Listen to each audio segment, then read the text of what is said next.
दोस्तों, इसमें कोई शक नहीं है कि आज विज्ञान ने बहुत ज्यादा तरक्की कर ली है और विज्ञान लगातार नई नई खोज करके हम मनुष्यों को कामयाबी की ऊंचाइयों पर चढ़ाता जा रहा है। लेकिन दोस्तों, प्रकृति भी कुछ कम नहीं है। वो भी अपने करिश्मे से लोगों को इतना हैरान कर देती है कि विज्ञान भी उसके पीछे का कारण नहीं जान पाती। आज आपके फेवरेट चैनल में कुछ ऐसे स्ट्रेंज फिनोमेनास के बारे में बताऊंगा जिनको जानने के लिए वैज्ञानिक अभी तक अपना सर पीट रहे हैं, लेकिन उन्हें कुछ नहीं पता चला। चलिए शुरू करते हैं हमारा इंटरेस्टिंग वीडियो। लेकिन हाँ, वीडियो पसंद आए तो इसे लाइक करने में कंजूसी मत करना। Giant growing vortex.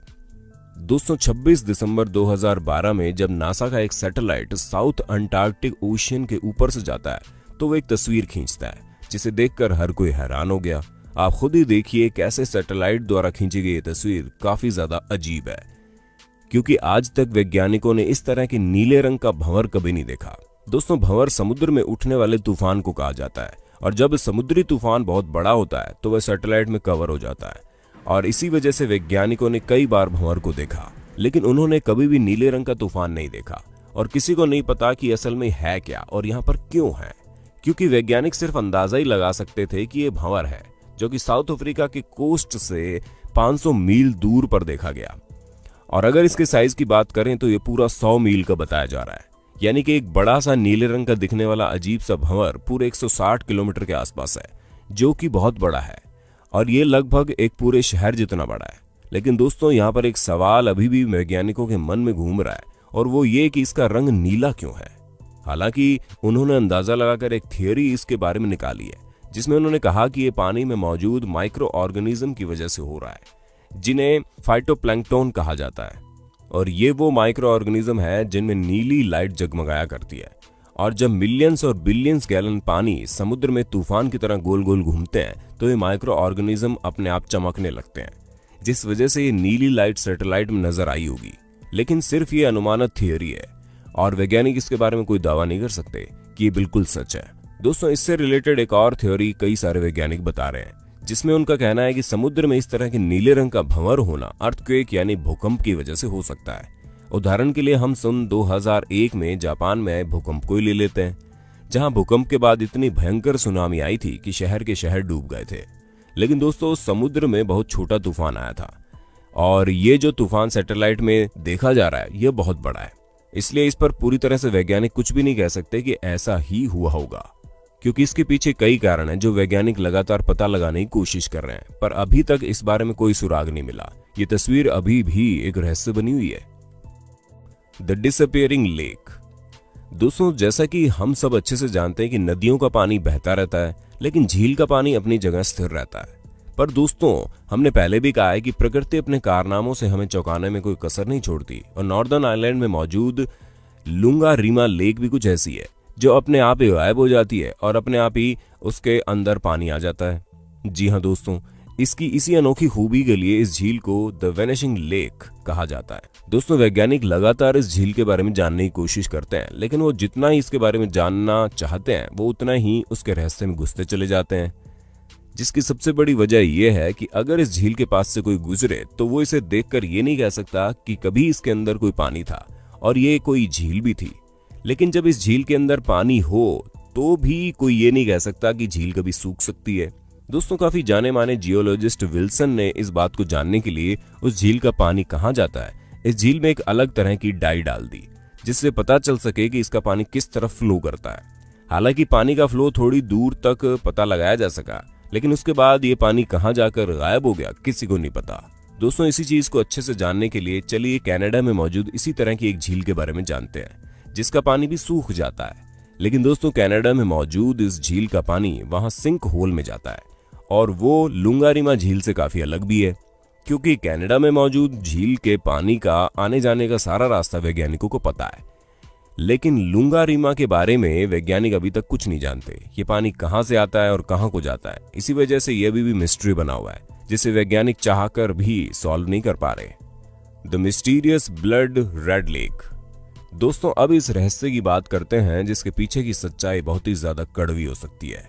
सन 2004 में नासा के एक सैटेलाइट के जरिए ईरान में एक लाल कलर की झील देखी गई, जो कि आप इस तस्वीर में साफ साफ देख सकते हैं। हम सभी इस बात को अच्छे से जानते हैं कि इराक में आतंक कितना ज्यादा फैला हुआ है और अगर बात 2003 और 4 की जाए तो उस समय उस जगह पर लाशों के ढेर लगे रहते थे, क्योंकि वहां पर हर तरफ आतंक फैला हुआ था।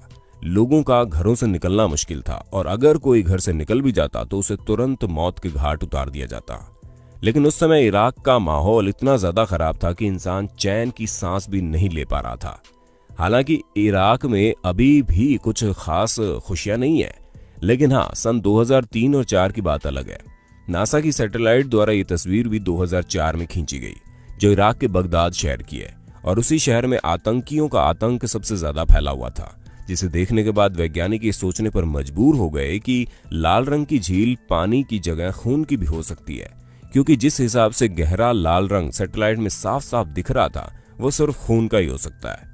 और दोस्तों, अगर ये बात सच है तो हम आपको बता दें, ये झील भले ही सैटेलाइट से छोटी दिख रही हो, लेकिन इसकी लंबाई लगभग 8 किलोमीटर है और इसकी चौड़ाई 500 फीट है, जिसके अंदर करीब 9 मिलियन गैलन पानी आ सकता है। और अगर ये सब का सब खून है तो इतने खून के लिए कम से कम 7 मिलियन लोगों की मौत तय है। जी हाँ दोस्तों, इस झील को देखकर ये सभी कैलकुलेशन वैज्ञानिकों ने लगाई है, जो अगर 1% भी सच्ची है तो वाकई इराक में मची तबाही बहुत ज्यादा खतरनाक थी। The giant crack on the earth surface. दोस्तों, केवल सैटेलाइट ही नहीं बल्कि ड्रोन कैमरा भी आजकल वो दिखा देता है जो वैज्ञानिक देख नहीं पाते। और ऐसे ही कुछ एक ड्रोन कैमरा ने 2014 में मैक्सिको की जमीन पर इतना बड़ा क्रैक पाया, जिसकी कभी कल्पना भी नहीं की जा सकती। क्योंकि दोस्तों, ये क्रैक 16 अगस्त 2014 को वहां पर अचानक से ही देखा गया। उससे पहले वहां पर कोई इस तरह का क्रैक नहीं था। ये क्रैक 16 फीट चौड़ा और 25 फीट गहरा था। और अगर इस क्रैक की लंबाई की बात करें तो दोस्तों, ये क्रैक बहुत हद तक मैक्सिको के कई इलाकों में पहुंच गया था, जहां पर हाईवे की रोड भी शामिल है। अब यहां पर वैज्ञानिक ये सोचने में लगे हैं कि रातों रात जमीन पर ये क्रैक आखिर बना तो बना कैसे, क्योंकि दोस्तों ये कोई छोटा मोटा क्रैक तो था नहीं जिसे नजरअंदाज किया जा सके। इस क्रैक के बारे में बहुत से लोगों की अलग अलग थियरी है, क्योंकि जहां पर इंजीनियर्स इस क्रैक की वजह जमीन के अंदर चलने वाले तरह तरह के मूवमेंट्स को बता रहे हैं। क्योंकि दोस्तों, हमारी धरती के अंदर भी कई तरह के बदलाव होते हैं और इंजीनियर्स उन्हीं बदलावों की वजह से इतने बड़े क्रैक होने का बात बता रहे हैं। तो दोस्तों, वही जियोलॉजिस्ट का इस विषय में कुछ और ही कहना है। उनके हिसाब से इस क्रैक की असली वजह जमीन के अंदर पानी की कमी को बताया जा रहा है, जिसकी सबसे बड़ी वजह यह है कि फार्मिंग के लिए बहुत ज्यादा पानी का उपयोग करना पड़ता है और इसी कारण जमीन से बहुत ज्यादा पानी निकाल लिया जाता है। और जब जमीन का अधिकतर पानी निकल जाता है तो जमीन अंदर से सूखने लगती है और इसी वजह से जमीन बंजर हो जाती है, जहां पर कोई पैदावार नहीं की जा सकती। और जब जमीन का पानी ज्यादा सूख जाता है तो इस तरह के क्रैक होने शुरू हो जाते हैं। लेकिन सवाल अभी भी बना हुआ है, कितना बड़ा क्रैक आया तो आया कैसे। लेकिन नासा के साइंटिस्ट का कहना है कि यह सिर्फ मैक्सिको की प्रॉब्लम नहीं है। ऐसा कई बार कई जगहों पर देखा गया जहां पर अचानक से इतने बड़े क्रैक्स आ गए हों। और अगर ये फार्मिंग के इस्तेमाल किए जाने वाले पानी की वजह से है तो फिर यह समस्या इतनी जल्दी तो नहीं जाने वाली, क्योंकि लगातार फार्मिंग होती रहेगी और इसी तरह धरती के अंदर क्रैक्स आते रहेंगे। Glow beneath the Indian ocean. दोस्तों, इंडियन ओशियन में सैटेलाइट द्वारा एक और अजीब सी चीज दिखाई दी, जिसे देखकर वैज्ञानिक पूरी तरह से हैरान हो गए और इस सोच में पड़ गए कि यह अजीब सी चीज आखिर क्या है जो चमक रही है। दोस्तों, इसे देखने से बिल्कुल ऐसा लग रहा है कि सैकड़ों बल्ब एक ही साथ समुद्र के अंदर जल रहे हो, क्योंकि इसका प्रकाश इतने तेज है कि जो किसी को भी आश्चर्य में डाल सकता है। जैसे कि इसे देखकर वैज्ञानिक आश्चर्य में चले गए थे। हालांकि इसे देखने से एक बात तो तय है, ये जो चमक है वो किसी भी मैन मेड चीज की नहीं है, ये जरूर कुदरत का करिश्मा है।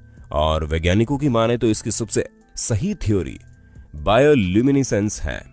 दोस्तों, हम आपको बता दें, बायोल्यूमिनेसेंस वो जीव होते हैं जो अपने शरीर से रोशनी उत्पन्न करते हैं। जैसे आप जुगनू वगैरह कोई ले लो, जो अपने शरीर से प्रकाश छोड़ते हैं। ये ऐसा एक दूसरे से कम्युनिकेट करने के लिए और खुद को प्रिजर्व करने के लिए करते हैं। सरल भाषा में कहें तो इन्हें बनाया इसी तरह से जाता है ताकि अपने शरीर से रोशनी उत्पन्न कर सकें। और पानी के अंदर इस तरह के बहुत से जीव देखने को मिल जाएंगे, जिसमें सबसे बेहतर एग्जाम्पल डायनोफ्लैगेलेट का है, जो समुद्र के अंदर सबसे ज्यादा रोशनी उत्पन्न करने वाले जीव हैं। और आप इन्हें रात के समय नाव के नीचे या फिर पानी की तेज लहरों पर आराम से देख सकते हैं, जो रात के अंधेरे में अपनी रोशनी से समुद्र की खूबसूरती को और बढ़ा देते हैं। लेकिन दोस्तों, यहाँ सवाल यह आता है कि अगर इसके पीछे बायोल्यूमिनेसेंस जीव हैं, तो सैटेलाइट द्वारा खींची गई तस्वीर में अजीब सी दिखने वाली चीज मूवमेंट क्यों नहीं कर रही थी। उसके साथ ही जब 24 घंटे बाद दोबारा सैटेलाइट ने इस तस्वीर को खींची तो ये अपने साइज से 900 स्क्वायर मीटर और ज्यादा बड़ा हो गया। दोस्तों, ये सभी बातें वैज्ञानिकों को इसी सोच में डाल देती है कि सैटेलाइट द्वारा खींची गई इस तस्वीर में इंडियन ओशियन में ऐसा क्या है जो अभी भी रहस्य बना हुआ है, जिसे समझाना वैज्ञानिकों के लिए पहाड़ चढ़ने जितना मुश्किल हो रहा है। बाकी दोस्तों, आज के लिए बस इतना ही। वक्त है आपसे अलविदा लेने का। हमारी आज की वीडियो कैसी लगी कमेंट में बताना।